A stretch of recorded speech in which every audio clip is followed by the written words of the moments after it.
welcome to episode 410 of In Touch with iOS, the podcast that keeps you connected to the ever-changing Apple ecosystem. I am your host, Dave Ginsburg.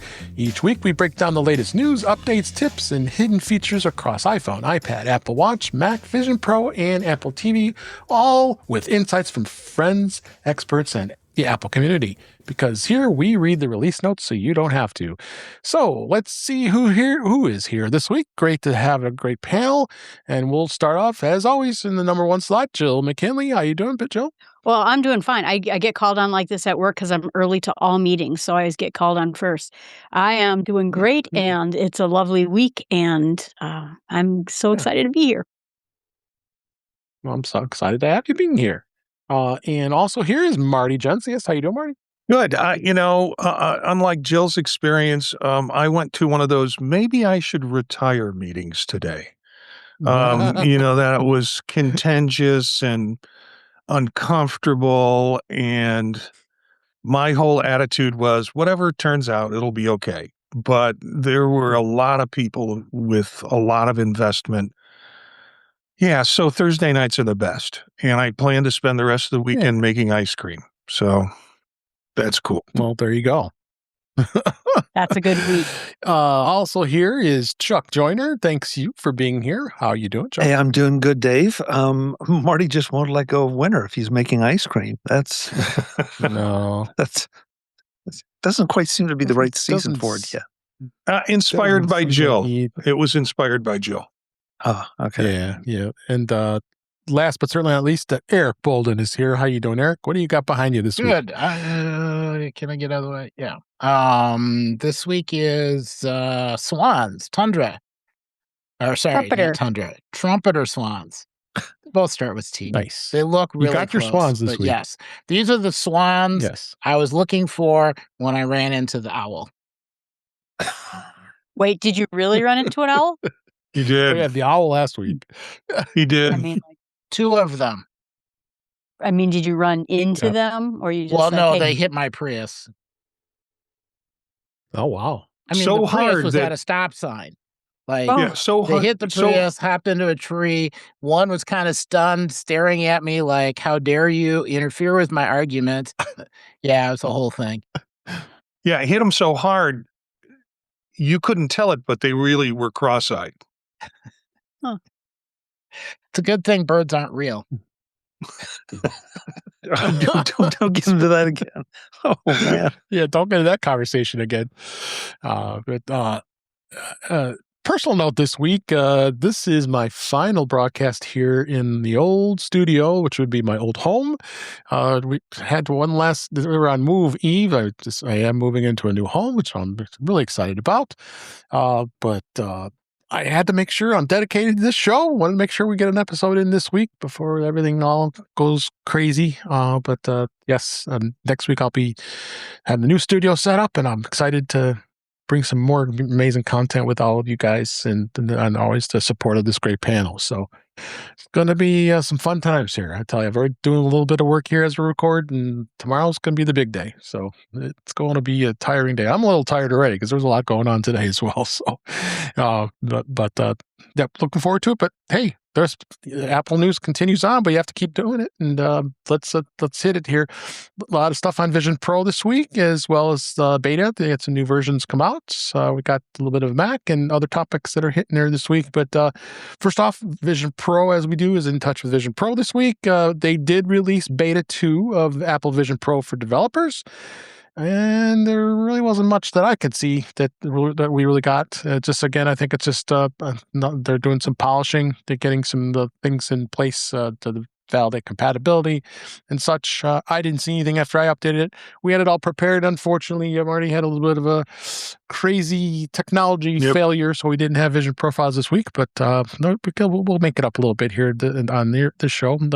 What did you think so far at the beta, Marty? I didn't notice anything. The chatter, if you look at the developer notes, it is basically improving the foveal kind of the kind of view. So it now, when you look at a certain point, it will come into focus, and the rest of the stuff around it that you're not looking at won't be won't necessarily be in focus or as sharp a focus.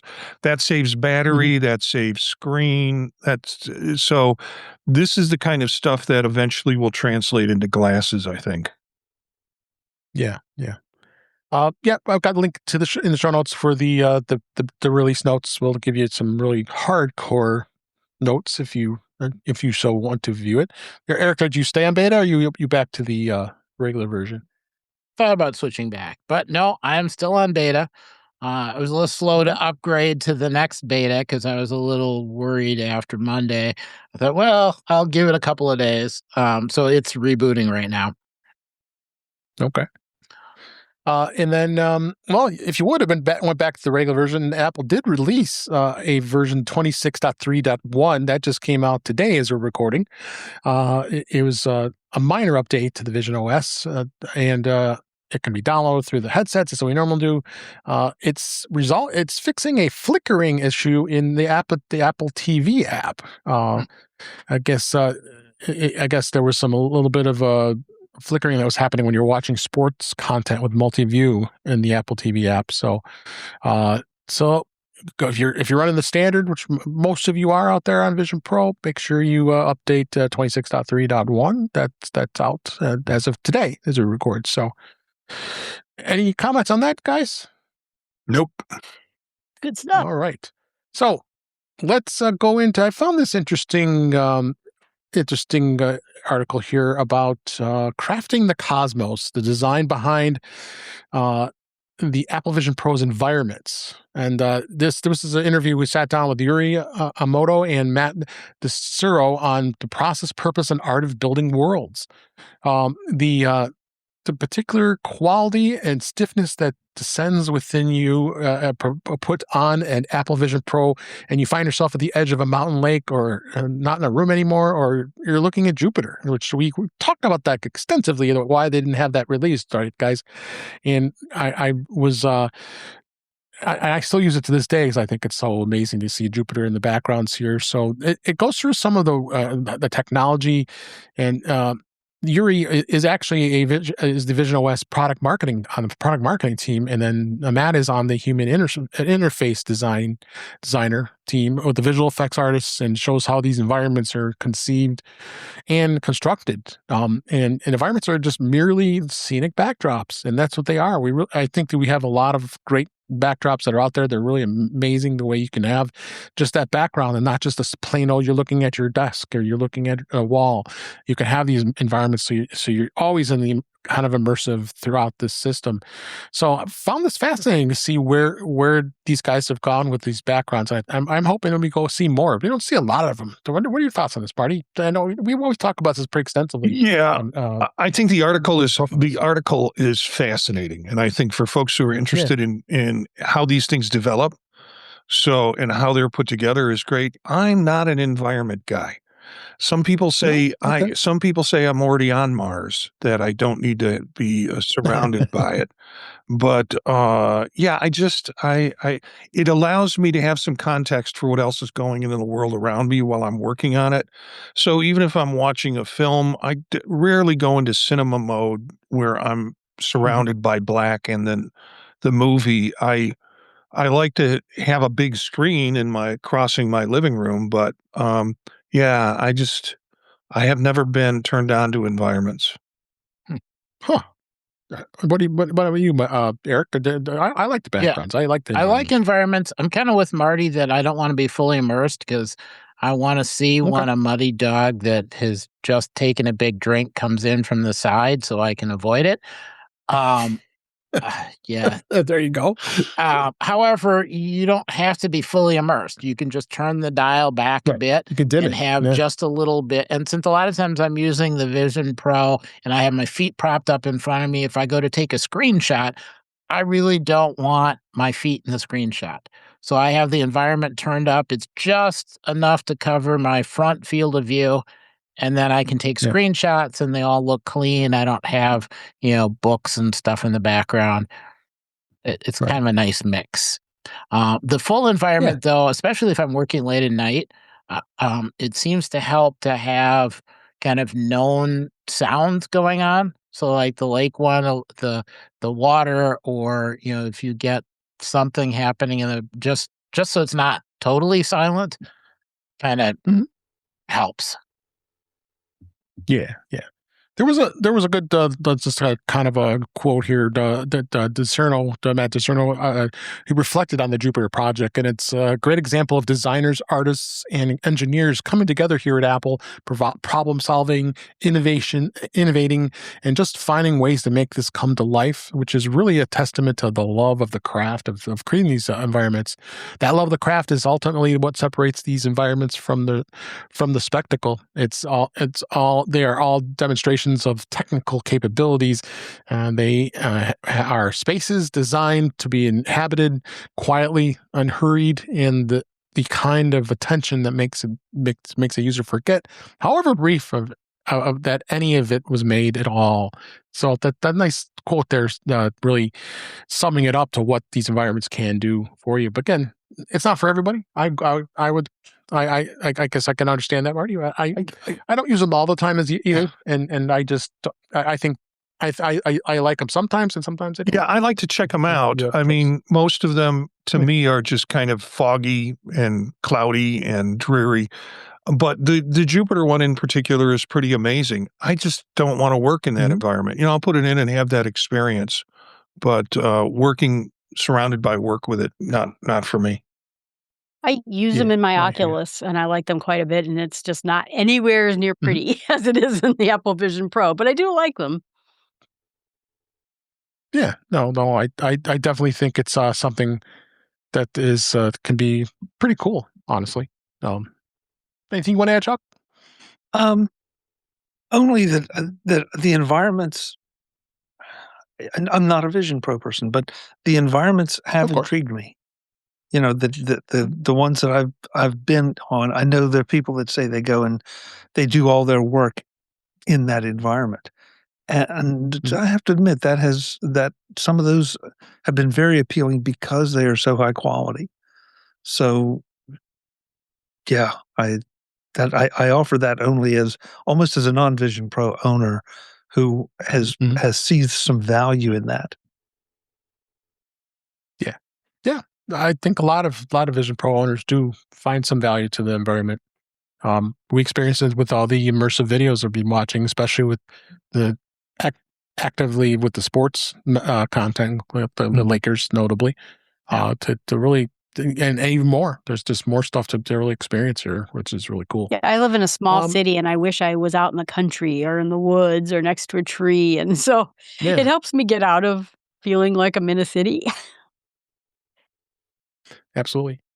Finally, for the Vision Pro this week, Apple Vision Pro users will get to see Disney's Muppet Vision 3D in all its glory. The Muppet Show Rebirth has brought Jim Henson's creations back into the spotlight, and fans are awaiting the news of the virtual return of the fan favorite Muppet Vision 3D via the Apple Vision Pro.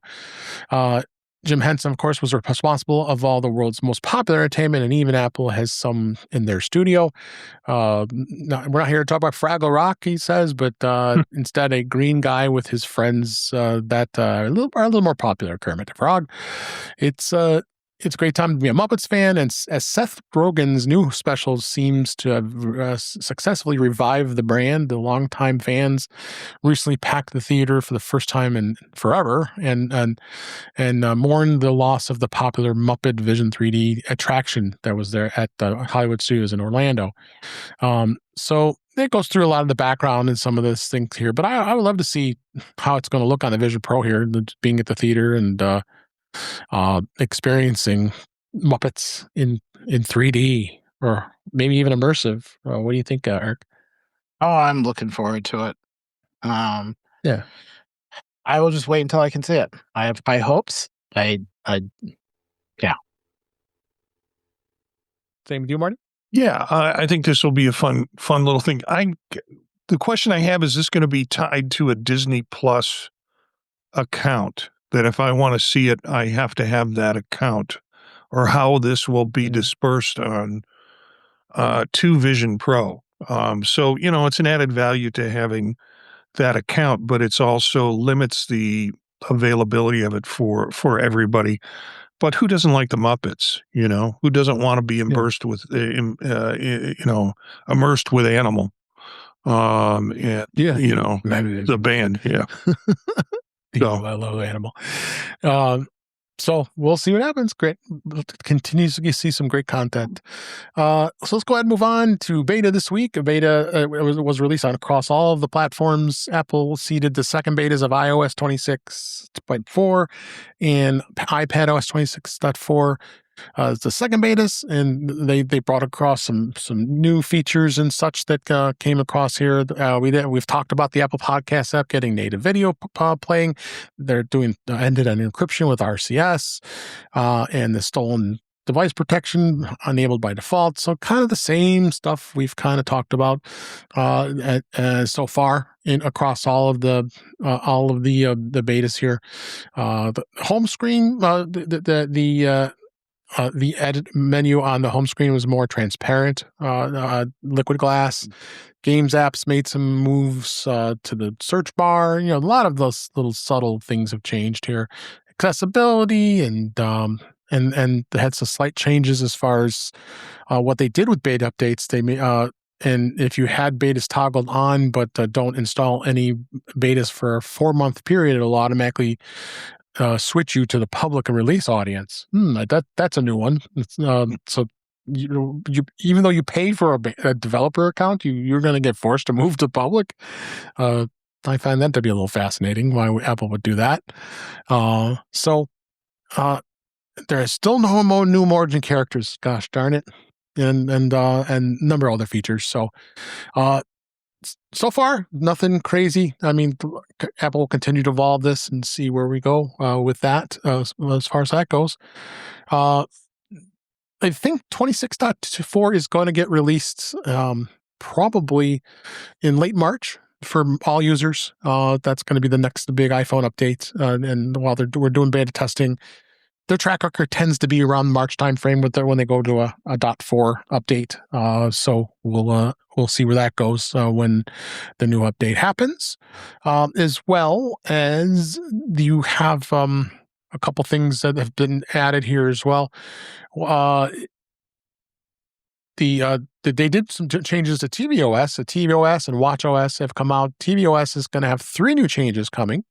You're going to be able to customize how subtitles look. You can actually do them transparent style, which is kind of cool because subtitles get kind of distracting if it's kind of transparent, as long as you can read it. And because some people with hard of hearing, they want to be able to do that. I use them once in a while, especially the British shows. It's hard to understand what they say.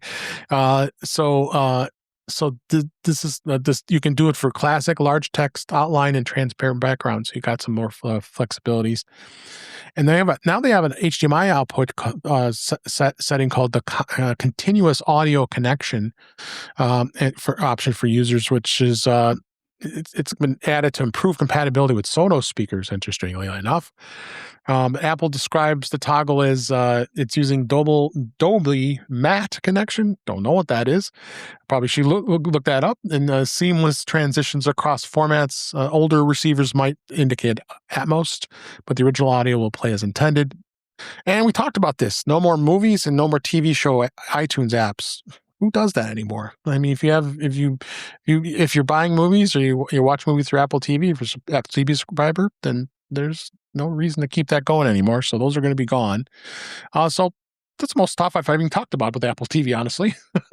They still have the 4K version. We're still waiting for a new model. It's been almost 4 years now since the last Apple TV device has been released here. So any comments on that at all, guys? I do have the Sony, the Sonos speakers, and it's hooked up to my television that has that direct connector. So it will be nice to just avoid the television entirely and do it directly out of an Apple TV. Yeah. And I did upgrade my phone to the beta so that I could get CarPlay with ChatGPT. Yeah. So what does a new Apple TV bring to the table unless they do full gonzo and turn it into a gaming device or with gaming capabilities? I would be hard pressed to say there would be any reason for me to replace mine. in terms of there's still people supporting the HD version and the first gen 4K version. So it is kind of hard pressed. I agree, but I think Apple's going to have to come up with something if they want to continue to to press into this. Anybody else have any thoughts about that? They may not have had hardware updates, but they certainly have been doing a lot of software updates. Yeah. So the only thing I can think of is if all of a sudden they need even more memory to do something with AI at some point, then maybe they'll have to change the hardware. But until then, it seems to be working well. Yeah. Wither Bucket gave us a comment here from our YouTube channel, youtube.com/intouchwithios. Sometimes the captions cover the credits.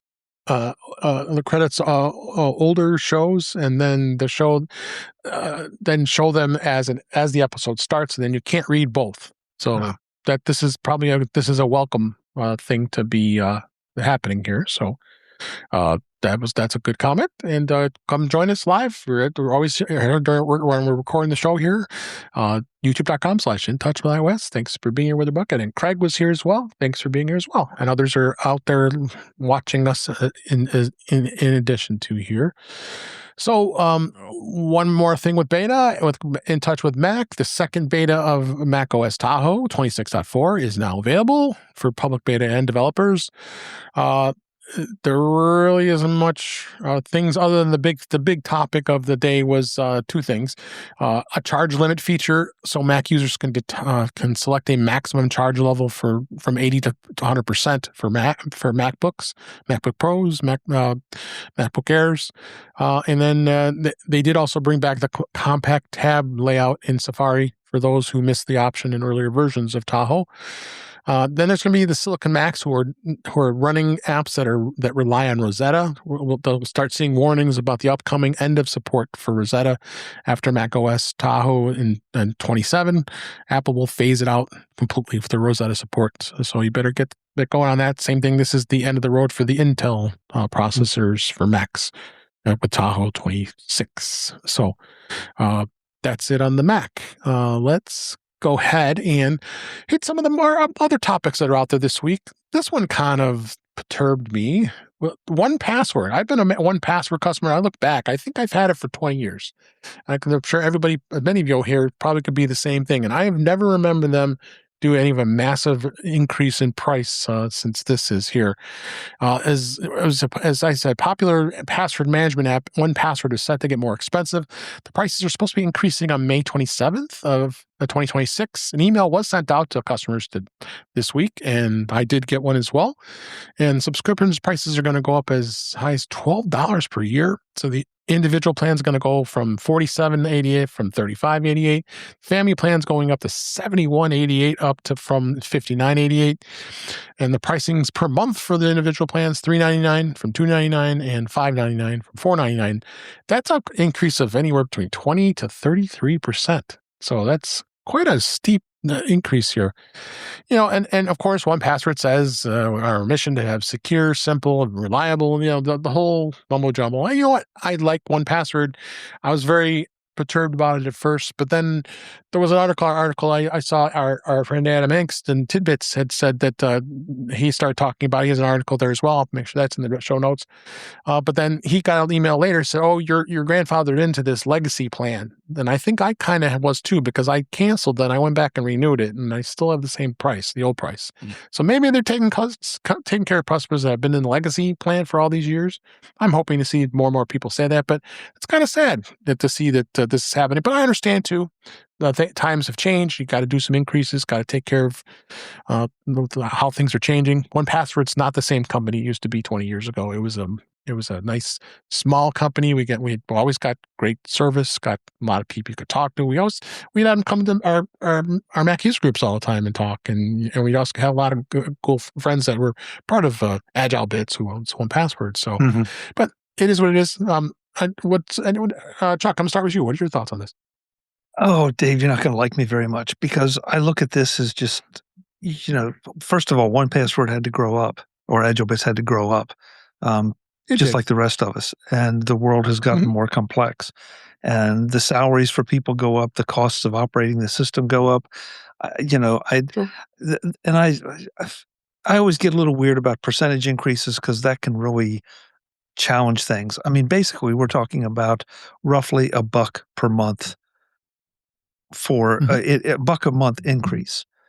And for something that I use on a more than hourly basis, that doesn't seem like a whole lot to me to try to maintain my security. And so far, 1Password has never let me down. It's, as far as I know, it's never been completely hacked, like some others we could mention. And so, the interface to me is great. I know that some people got a little bit torqued up over it moving over to Electron, but I guess I'm just more accepting of something like this that I use on a really consistent basis, and I'm happy to pay for it to keep it current and keep providing the protection, as opposed to some other things that try to. And I am not picking on anybody in particular, but they're jacking prices up on those, and I use them once a week, once every 2 weeks, 10 days. Right. That's, I guess I'm willing to put my money in things that I use.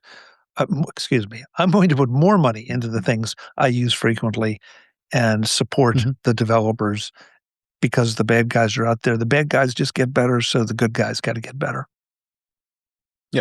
Yeah, you mentioned Electron. That was kind of a little bit of an uproar earlier when they switched, and they had to do it because they want to be all platform. They were always like a Mac only app for so many years. That's why we loved it, because we were all Mac users here. But it's understandable that they had to expand. They had to get out to other platforms. They want to get the whole world to be using 1Password. So I got over it, to be honest.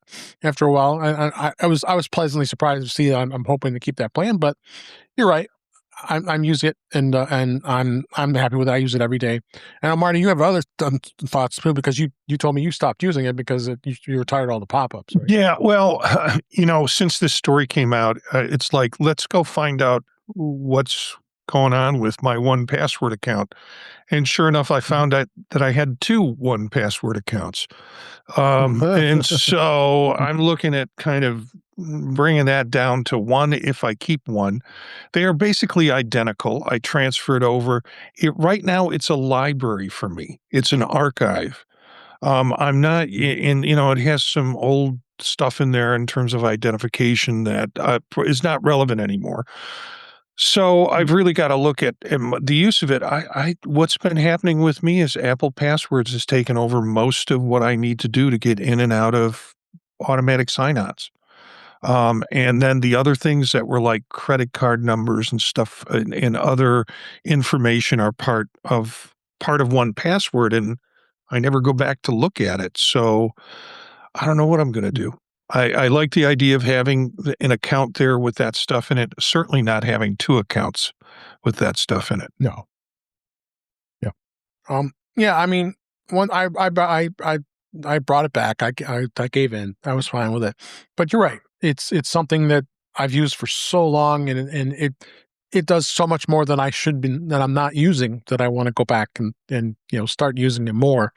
What I'm going to ask other panels' thoughts, Jill, but you're a 1Pass user as well. Oh yeah, no, I agree with Chuck entirely on this. Is that $1 a month, and it provides excellent service, and I know my stuff is safe, and people cost more. I mean, labor costs have gone up drastically in the last 5 years, and we have to pay for people, and so this was the least of my concerns. But I think that one thing they have to worry about is, as Password in Apple goes and gets better, there's going to be a number of people who will say, well, it's not just worth it for me, or I'm never going to get involved in it. I'm just going to stick with Apple.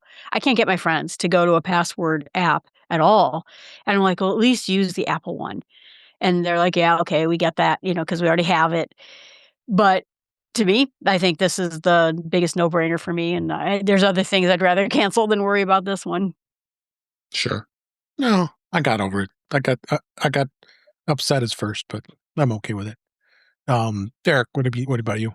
Oh, I loved 1Password, and then work went to 1Password, and then there was a big kind of combine, because I had used an email account that was work email that conflicted with the new one, and then I lost my passcode to get into 1Password. So right now I'm using Apple passwords because I know what that is and I can get into it. And I just haven't bothered. But I like the cross-platform because for work, I was dealing with people that weren't all on Apple devices, so it was really useful to be able to go back and forth and to share stuff. At the moment, I don't need to do that, so I'm just sticking with the Apple password for now. Apple password plus secure notes, because I use notes a lot and that doesn't work well anymore. Yeah, and there's nothing wrong with that. In fact, I've got some links to the show notes about one article from 9 to 5 Mac said that there was Ryan here that says that he made the move to Apple passwords, and that's the only password manager I need. You're going to see a lot of articles like that, of course. I think Apple passwords is okay, but I do like the fact that 1Password is so much more powerful what it can do in the long run here. So yeah, to get into my 1Password account, I had to find the long private password. You got the secret key. The key, and where the hell? So I went into my secured notes, and I have a note that I kind of keep a lot of content in, similar, I think, to what Eric's talking about. And sure enough, that's where I discovered I had 2 1Password accounts. So, yeah, yep. But that's to me, that's the thing. I mean, it does require you, because I've known a couple people that have lost their 1Password account. And they call up 1Password and say, sorry. I mean, so they can't get into it. That's right. Sort of the beauty of it. And they suggest it, and I do it. You print out the emergency information sheet and take it to your bank and put it in your safe deposit box. And so if you ever need it. You still have a safe deposit box? Oh, absolutely. I do too. Yeah. Far and few between you can find banks that are even offering them anymore. But well, there is my that. friends do too. Yeah, yeah. But that's it. And Apple probably would have the same response. No, we can't help you get back into your passwords. So I like it, but to what Marty was just saying, there's so many other things you can put in 1Password and feel good about it being protected with the same amount of security. That it's something that I'm not sure that I would be comfortable storing pretty much anywhere else. So, for what it's worth. No, and I added Witherbucket to the chat here, but he's been good with Apple passwords and Brave and Firefox, unless there's security risks to know about with these browsers. Ooh, I wouldn't use password managers and browsers. Sorry, Witherbucket.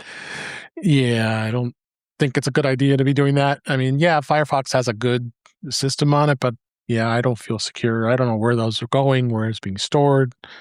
Brave, even more. I wouldn't even trust that either. So, but that some people do that, and that's okay.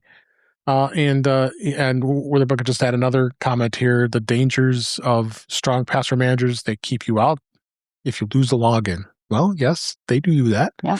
It can happen here. So, but I guess I got links in the show notes here about people talking about that the passwords managers that you need with disclose passwords, and then there's even a way you can easily switch if you choose to do that from 1Password to Apple passwords as well. And Witherbucket just says, but at least you know that the info is safe. It's true. The bigger the pain it is, the safer it is. The pain is. Yes, exactly. So that's enough for passwords. But if you aren't using a password manager, please, people, use it. You got to have it. And I talk to so many people that's like, how do you keep your passwords? Oh, I got it on a spreadsheet and I got a password on it. And I went, okay. Oh, what good that do? I talk to people at work. Let me open up my Excel spreadsheet, all my passwords. Okay. My friends have a giant binder that is all old. There's that. Paper. People have it. And if their house burned down, they would lose everything. And yet they trust the password app savers in browsers. And I said, well, you really need to go to 1Password. And they said, oh, I don't trust anything anyone says. And I'm like, but you're trust. Yeah. But I mean, even you having an iPhone or an iPad or any mobile type device, you can have complex passwords and then you feel safer. You're not using password 1234 on your bank account. You can have a complex password. You don't have to remember it. You have it stored there and you can put it in there. You can look it up. If you have to type it in manually, it sometimes happens. It's complex, but the chances of them breaking into your bank account are slim to none if you have a very complex password that you use. But again, that's all another story. But make yourself, this all I say is PSA, make sure you're using a password manager, please. All right, let's move on to another story here. David Pogue, he's been an amazing author, TV. He's done TV shows. He's on CBS Sunday Morning, does some great sets and stuff. He's been working on this book about Apple, Apple, the first 50 years book. And what he did was, he's a journalist, and he did post a short video and giving a quick preview of his upcoming book. It's celebrating the Apple's first 50 years. He says within just a couple of weeks out until the release of the book, he shared this video with readers about the 600-page book and revisits all of Apple's history. It's going to be out on March 10th, and it's already a top seller on Amazon's History of Technology category and likely to appear higher up than their bestseller when it comes out. It's deeply researched. It's got color pictures and stuff. He's been talking this up, and it goes. He interviewed 150 people for this journey, including Steve Wozniak, John Scully, Johnny Ive, and many other current designers, engineers, and executives. The book busts the long-held myths going backstage to the Titanic successes: 450 million iPods, 700 million iPads, 2.2 billion iPhones, and the destructive failures: the Lisa, the Apple III, Mobile Me. Oh boy, we love Mobile Me, and the success forces the challenge Apple's dominance as it enters this next second half century. So I'm look forward to reading this book. I want to hear it. I might even want to do the Audible version. Listen to listen to David Pogue. I'm sure is going to be narrating it. I think he is. So anybody here interested to read this book? Chuck, are you? Oh yeah. I mean, first of all, we've lived through some or all of this time period. Yeah. And David always was one of those people that, I mean, in some ways, there are only literally a handful of people that could have gotten the entree into the folks he's interviewed and have his perspective. Yeah. I mean, he got his start at writing for Macintosh user groups and, ended up on the CBS Sunday morning show as a tech correspondent. Right. And he's done a lot of amazing things in between. So, and plus, the missing manuals. Yeah, the missing manuals. And if you're familiar with David's style at all, it's very approachable. It's very energetic. Yeah. It's very entertaining. It's not going to be a textbook. So, right. Yeah, this is one that I'm anxious to see it and get my hands on it. Whether I will own it or not is another question. But I pre-ordered it. Yeah, it's something that probably should have been done at somewhere along the way, because I think it's going to be almost a little more of a fan thing than some of the business analysis books. There'll be some analysis in it, but I think it's going to be a fun book to look at and look back on a lot of this stuff. Right. I mean, I don't know if it's going to be anywhere near as the autobiography with Steve Jobs. That was a very popular book of its time, but I think it might be not too far away from that. Just because of the 50 years, it's just crazy how long it's been for Apple here. And anybody else here would be interested in going to be reading this book or wanting? Yeah, I think you would be. Marty. I went to order it. I started last year. Last year, I'm looking at my Amazon orders. A Cult of MacBooks. There are 2 series in that, and I ordered those. And so when this came out, I was excited about it. So, and I heard about it on shows and in show notes and articles. So I went to order it, and it looked like I had pre-ordered it already in August of 2025. If that is even possible, because that's what comes up as my pre-order date. And this pretty much explains why I have 2 1Password accounts, because I forget that I've ordered something and go ahead and order it again. I have the hardcover version coming, and then also went ahead and ordered the Kindle version. So And the Kindle version, I mean, it's inexpensive in terms. You were talking for the hardcover, you're talking a 600, 700 page book for, I don't know what the pricing was, but it was very reasonable. And then I went ahead and hit the Kindle so I can kind of take it with me instead of carrying the book around. So that sounds about right. I think he announced that he was writing the book, and then the pre-orders came up around August of last year. I think that sounds about right. So, Jill or Eric, you have anything with that? I'm glad Marty said that, because I just ordered it, and then I went and I looked, and it's like, oh, yeah, you're right. I ordered that back in August, so I have to go back in and unorder that last one. Eric, you are you're scaring me tonight, and I'm afraid I'm going to start taking up bird watching soon. I think there's just sorry. Yeah, just order yourself a nice pair of binoculars, and you can get started. We can get you set up. Yeah, you've already got me making ice cream, Jill. I'm looking forward to the book, though, because I like to be able to go back and kind of look at some of the products Apple has made, and there have been kind of different trends and strengths and weaknesses and variations, and there have been a lot of changes, and we're kind of getting ready to do a whole new round of changes. So this is a good time to get a good background summary while you can still get it. Is there a sense that this has illustrations in it? I hope so. I mean, that was the thing with the Cult of Mac books. That's basically what they were kind of coffee table books with a lot of text. Yep. Yeah, that's almost certainly what this is going to be. Yeah, absolutely. Anything wanted to add, Joe? I read a number of industry books. One that was called Apple versus Microsoft, that was done sort of in a neutral stance, because I was trying to understand this whole war that was going on, when I was too young to care. And back in when I was in school, and anyway, why did they make a decision not to put a CD-ROM in? Why did this happen, that happen? And so I've read a number of industry books that are very similar to it, but they're all from independent journalists. And so I probably won't read this one. Well, you could go watch the movie The Pirates of Silicon Valley. I did watch that movie too, yeah. Because I was just sort of interested in the battle, because you hear what Gates did to IBM, and I was just I just want to know what happened. But yeah, a little over dramatic, but it was actually a pretty good movie. Yeah. So let's go ahead and move on here. Let's talk about Dark Sky. Dark Sky, the creators of Dark Sky came out with a new weather app. It shows a range of weather predictions for increased accuracy. It's now a new iPhone app called Acme Weather, released after Apple's 2020 acquisition of Dark Sky, which ultimately was shut down.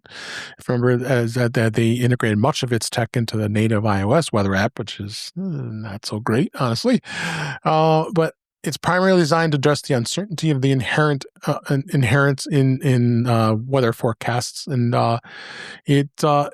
it has a different models that yield disparate results, and no two weather apps seem to report the same thing. Acme's answer to this issue is alternate predictions, which shows users a range of possible outcomes along the app's core forecast line throughout the day.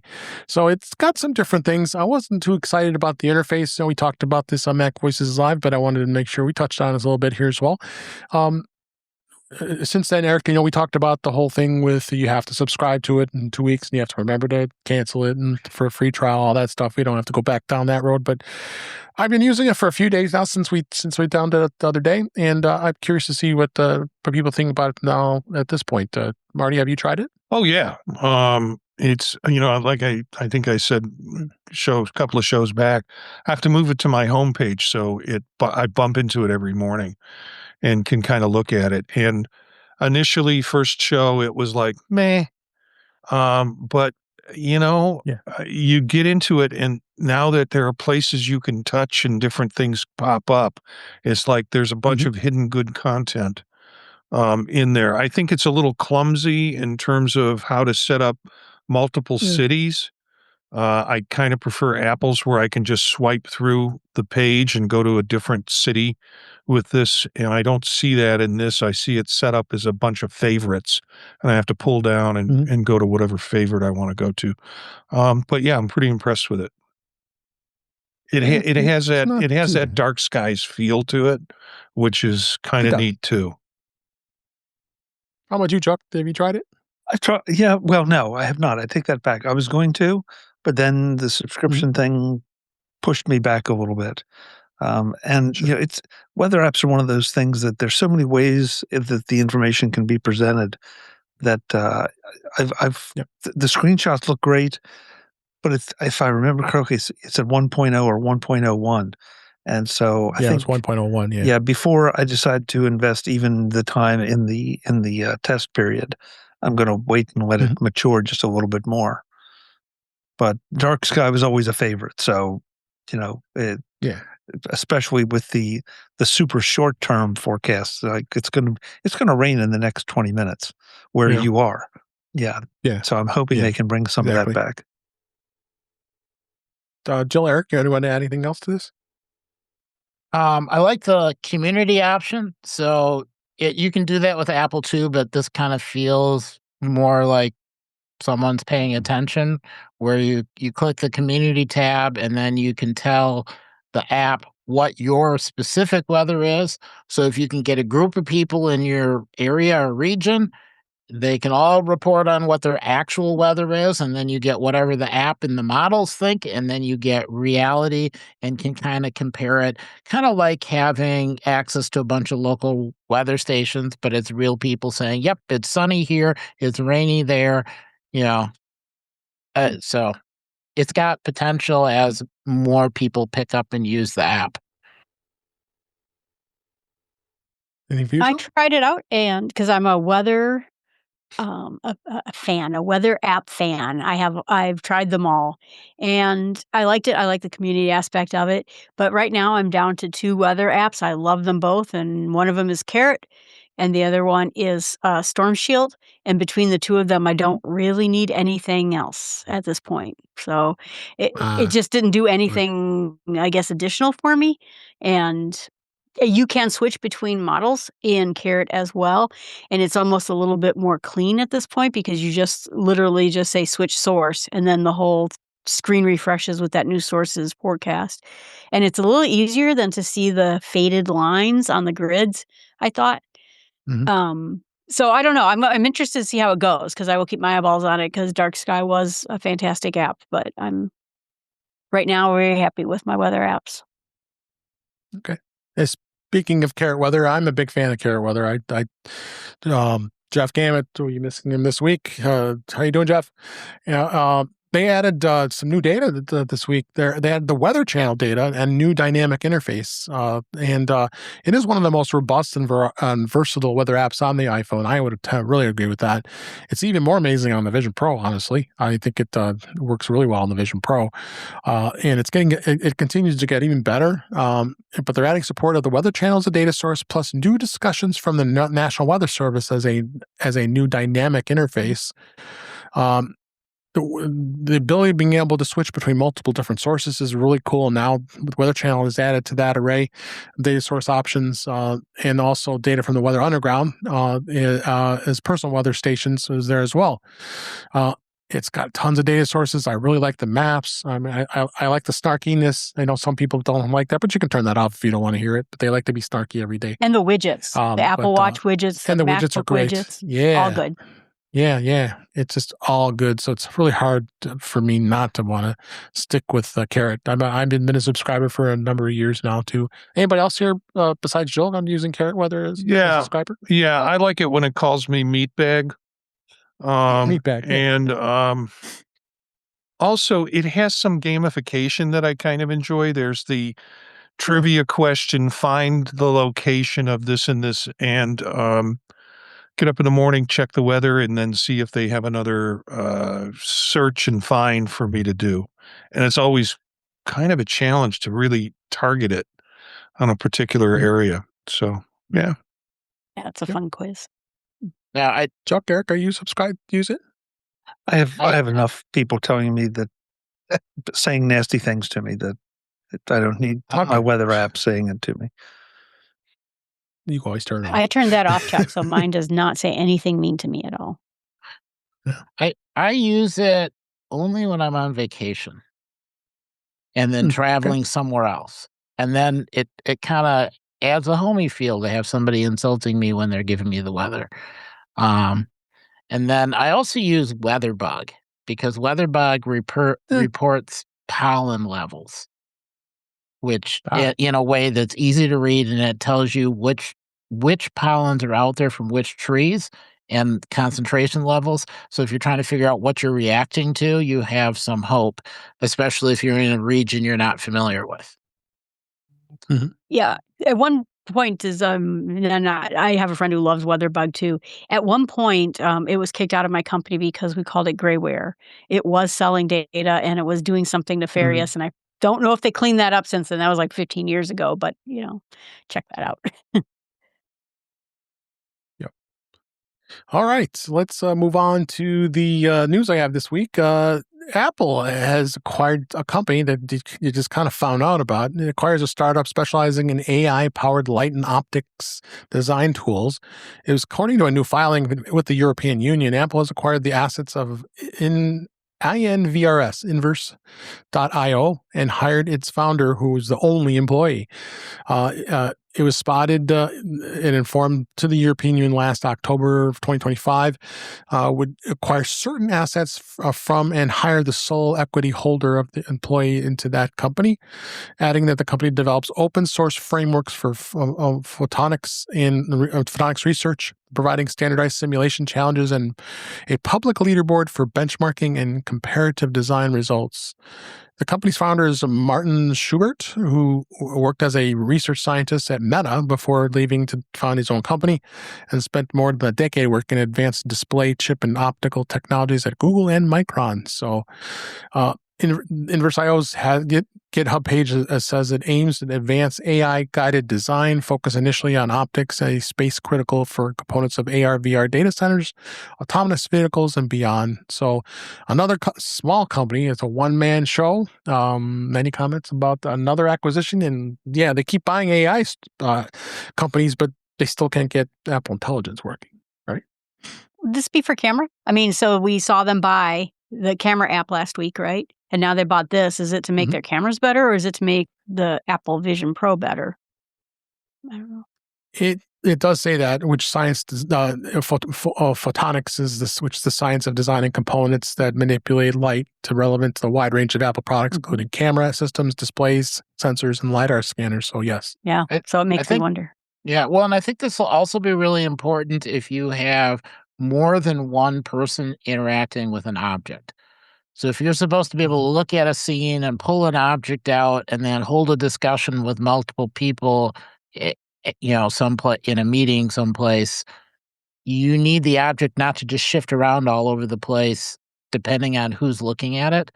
You want it to behave like it's an object in the room that you're picking up and then letting somebody else look at it and somebody else look at it. So I'm hoping that it will help with that kind of thing. Okay. Chuck, any other thoughts? No, not particularly. Nothing that hasn't been said at this point. Okay. All right.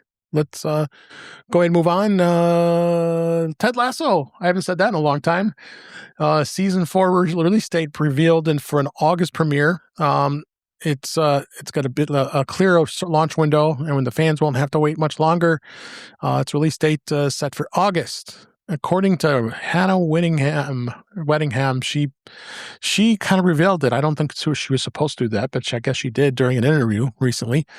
And she says, August, I think. Am I allowed to say August? August. I think it's August.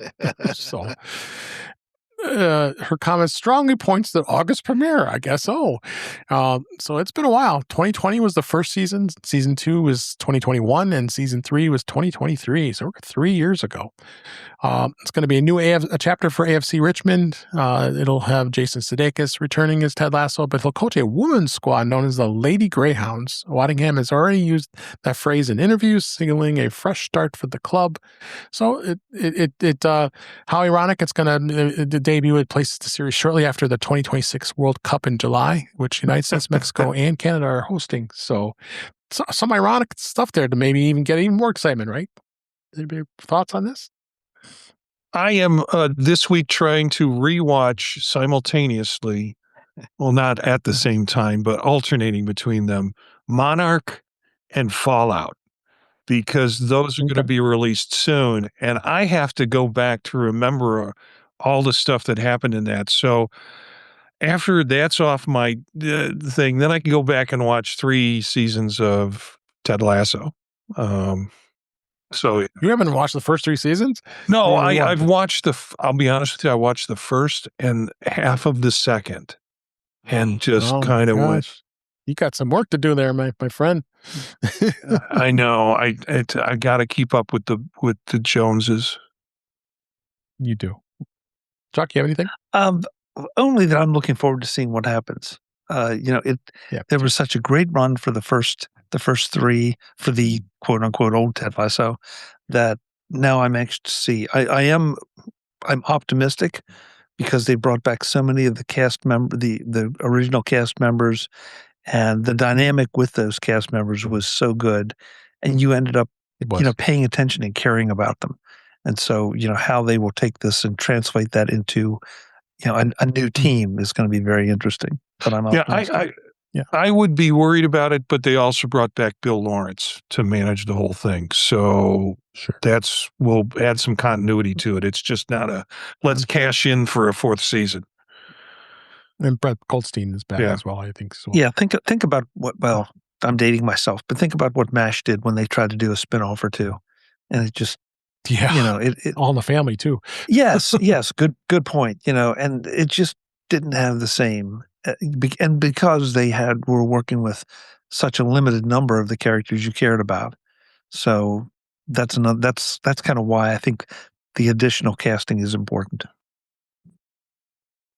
Eric, Jill, anything you want to add? I'm just looking forward to it. Me too. Okay, a couple more stories before we wrap here. Apple's Sports app continues to expand into more countries and leagues.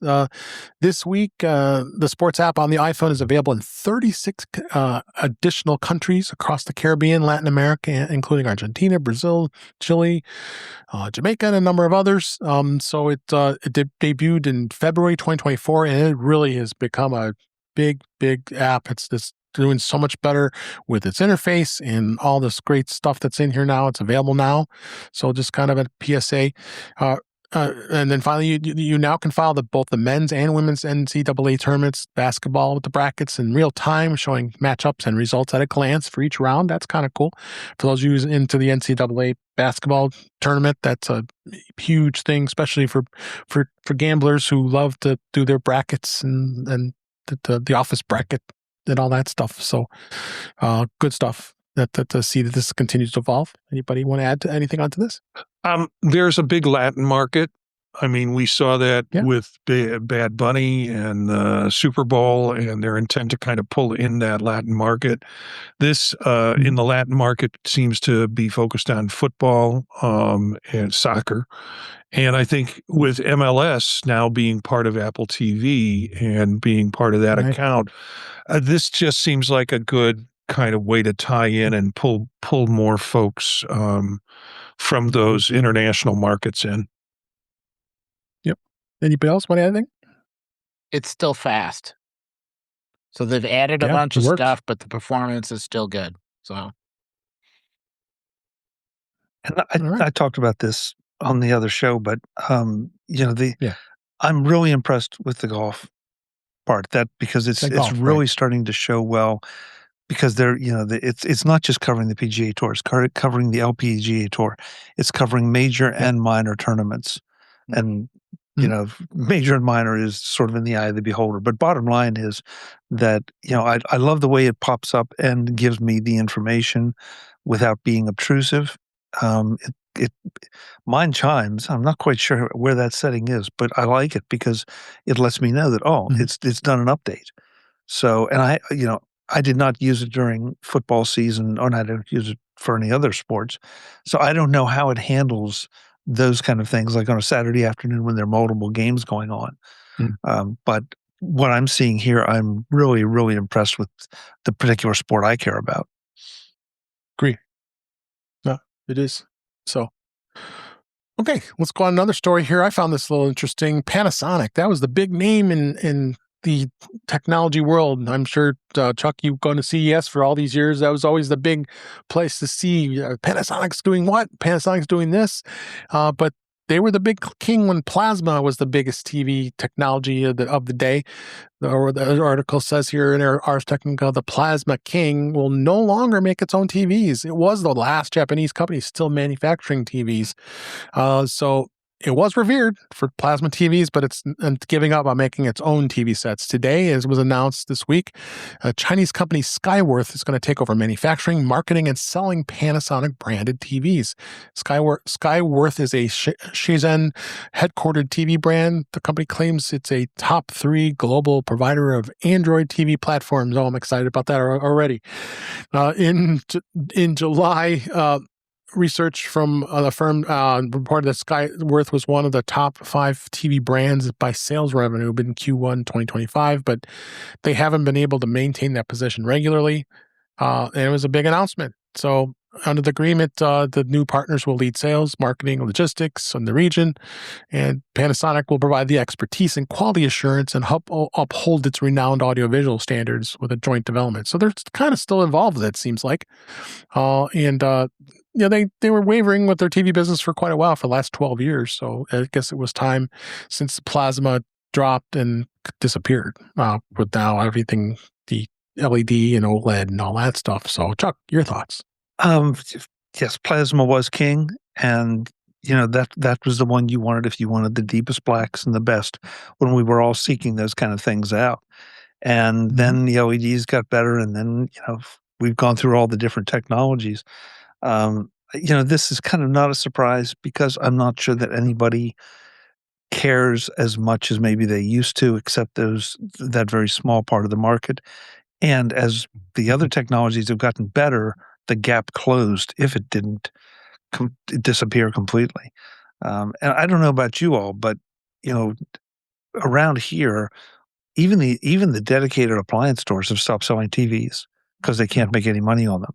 I mean, they're basically now at some level, depending on what size you're talking about, they're almost impulse buys. They are definitely disposable. Because if something breaks, you're not going to fix it. They're so cheap. Yeah. So, if you're dropping $2,000 on a TV right now, you are some kind of videophile that is looking for something, because you can get a decent sized TV that looks fantastic and not spend much money. Yeah.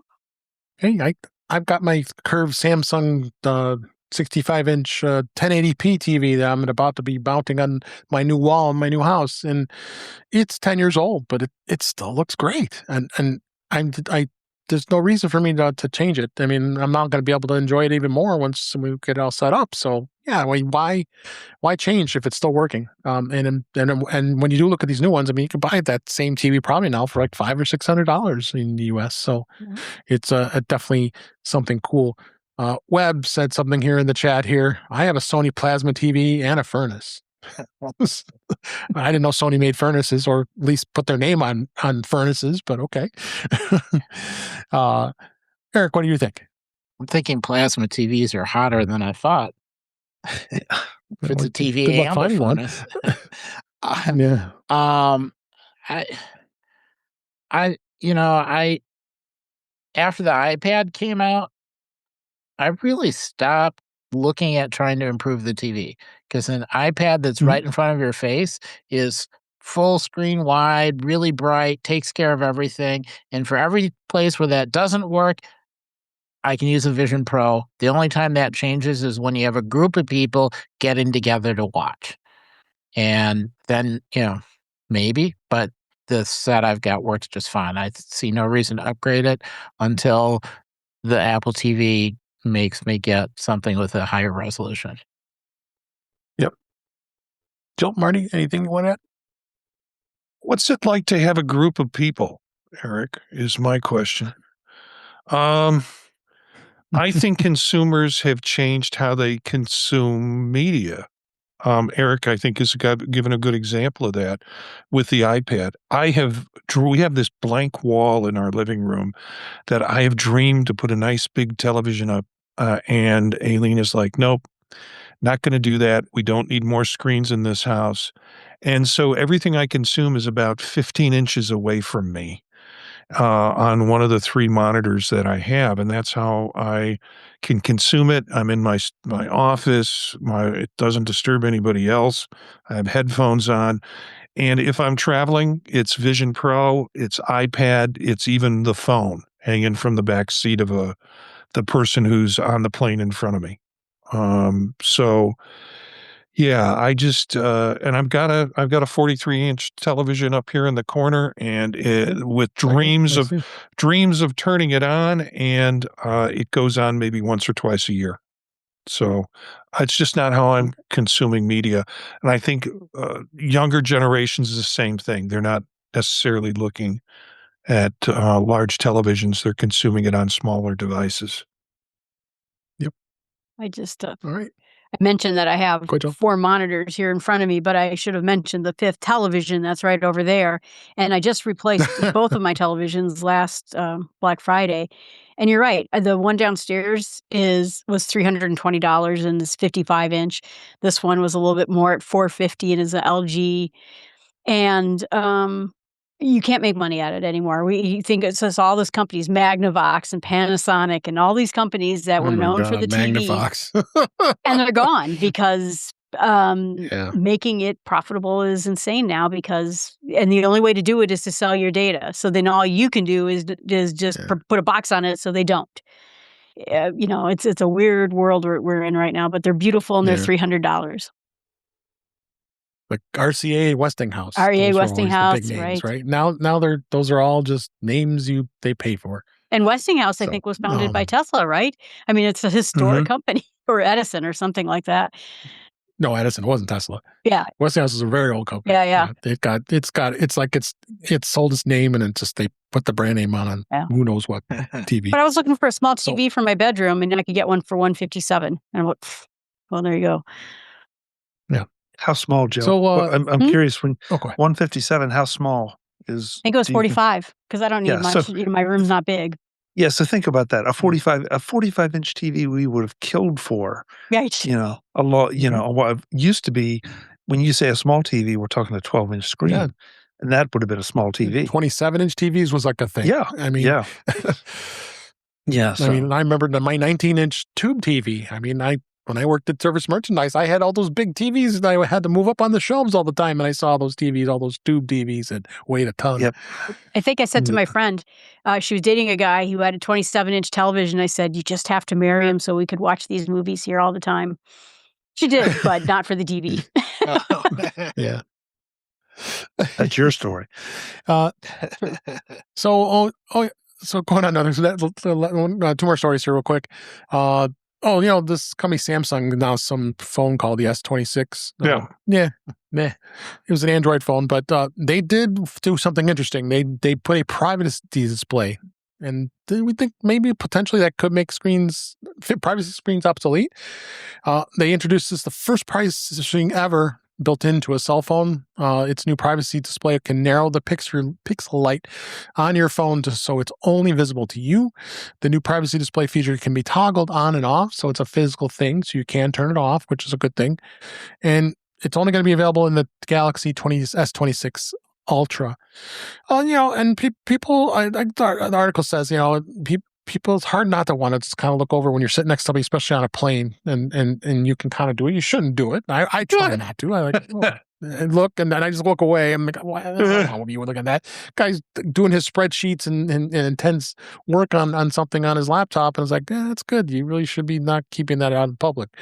But I know, Chuck, you're a big screen protector fan. You like to have it on your iPhones, but I don't know if you've gone into the privacy screen area. I think it's I think it's a definitely something that Apple might need to look into. I don't know if it's Samsung's technology or not, but to have it built in is pretty amazing. Well, the story on that is it's Samsung displays that made that, and Samsung displays to say, right.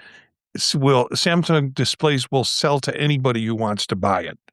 So in fact, Apple's fold phone is supposed to, the creaseless fold phone that's coming out is coming from a Samsung display. So it could be that Apple has this technology in the next round.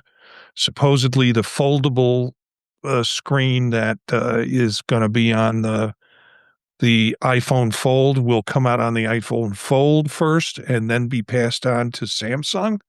So the Samsung display as a separate company is going to sell to whoever wants it. Yeah. Chuck?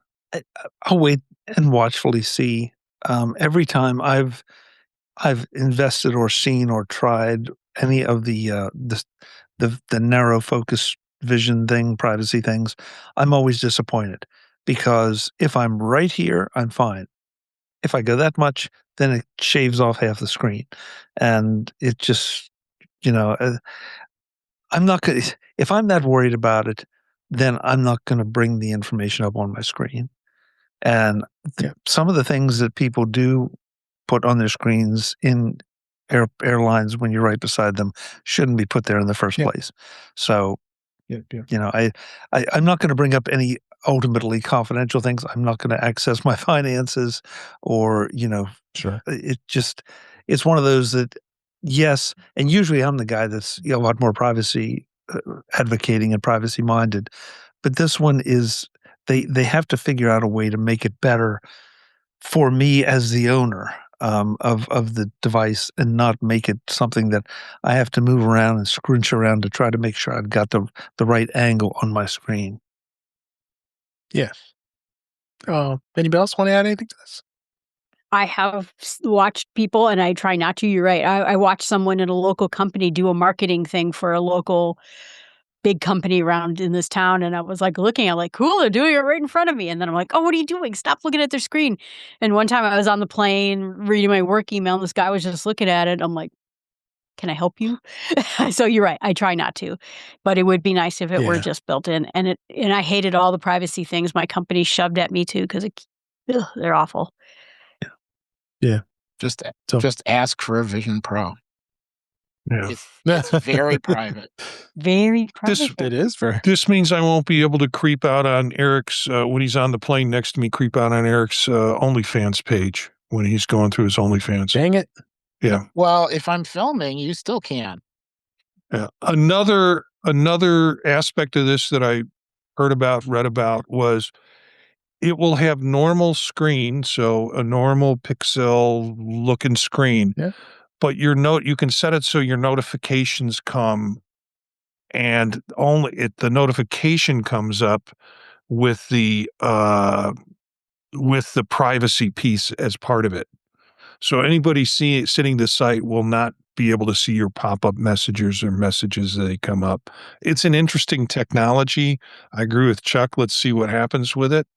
But I personally don't have a lot of use for it. I so badly want. Sorry, Marty. And I was going to say, and what Chuck has pointed out, it's really the best privacy you can have is common sense by the user. Is like, just don't look at that stuff on a plane. Yeah, but I so badly when I find somebody doing that, I really want to compose an email to an alleged stockbroker saying, just got a hot tip. Please buy 10,000 shares of, Acme Incorporated. It's going to double in the next week, and let them read it.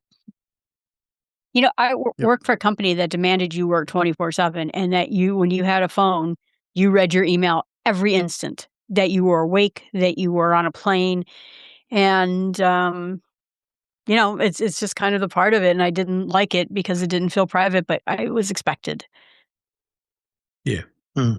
So All right, let's go ahead and wrap up the show for this week. But before that, let's find out where everybody can be found. And I'm so glad you all were here this week. Let's start off with Eric Bolden. Where can people find you, Eric? I can be found on Mastodon at GABolden at mas.to. Otherwise, Monday nights talking about Vision Pro stuff on Vision Profiles. Tuesdays talking about Mac news and whatever interesting things have happened early in the week on Mac Voices Live. And then, of course, here on In Touch with iOS on Thursdays, finishing out the week's news and covering everything else that's come up since earlier in the week. Thanks so much, Eric. And Chuck Joiner, as always, thank you for being here. It's always great to have you. Where can people find you? Hey, Dave, thank you. It's always fun. MacVoices.com is where you'll see all the interviews, audio and video that we do, along with some other things that will be coming out is in the next couple months or so. YouTube.com/MacVoicesTV on Tuesday nights at 8 p.m. Eastern is where you'll find the live show. Come and join in. And on the socials, you can find me as at Chuck Joiner. Thanks. Marty Jencius, thank you for being here. Where can people find you? Thanks for doing this, especially night before you move. And I think that shows some dedication, and it's fun. Thursday nights are just great. I'm ditto to what everything that Chuck and Eric has said. Monday nights, Vision Profiles. Tuesdays with Chuck's show. And then Thursdays here with In Touch with iOS. And you want to find out what else I'm doing, just go to thepodtalk.net, the website, thepodtalk.net. Absolutely. There's the cup. And last but certainly not least, Jill McKinley, thank you so much for being here as always. Where can people find you? Oh gosh, well, thank you for having me. I appreciate it, and thanks for all your people. I love talking with all of you, and so it's been really great. I do too. You can find me and Jill from thenorthwoods.com. That's where all my podcasts are and how to contact me. And I lost access to email on some things, and it's all back now. So I moved everything to Apple Hosting for email, and it's all working flawlessly, surprisingly enough. So awesome. You can email me, and I appreciate it. Thanks. Thanks so much. And that's a wrap for this week. Please send your comments, questions, suggestions to our email address, which is feedback@intouchwithios.com. You can follow us on Blue Sky and Mastodon at InTouchWithIOS. Support the show. Buy me a coffee at intouchwithios.com/coffee. We'd really appreciate it. You can become a patron of the show by going to patreon.com/intouchwithios. We have 2 tiers available to support the show. We'd really appreciate it. Make sure you like, share, and subscribe so you're notified when we're live streaming, which is Thursday nights at 8 p.m. Eastern Time, 5 p.m. Pacific on our YouTube channel, which is youtube.com/intouchwithios. We had Witherbucket, we had Webb, we had Brian that showed up a little bit there, and Craig and others. Thanks for being here. You can watch the live stream, watch the past live streams, and you can listen to past shows. You can subscribe to the show in your favorite podcatcher, including Pocket Casts, Overcast, Apple Podcasts, and many others. But better yet, just go to our website, which is intouchwithios.com, where the links to all the ways to listen to us are there on that site. I am Dave Ginsburg, and you can find me on Monday nights at Vision Profiles with the Pod Talk Network with Marty and Eric. Tuesday nights I'm on Mac Voices Live with Chuck and the gang. Thursdays we record In Touch with iOS. Most Fridays I'm on the Mac Show on the British Tech Network, and not this week because I'm moving. And then Blue Sky and Mastodon at Dave G65. And with that, thank you for being here. Thank you for joining us. I hope you enjoyed the show, and I'll be back in the new studio next week. Until then, so long.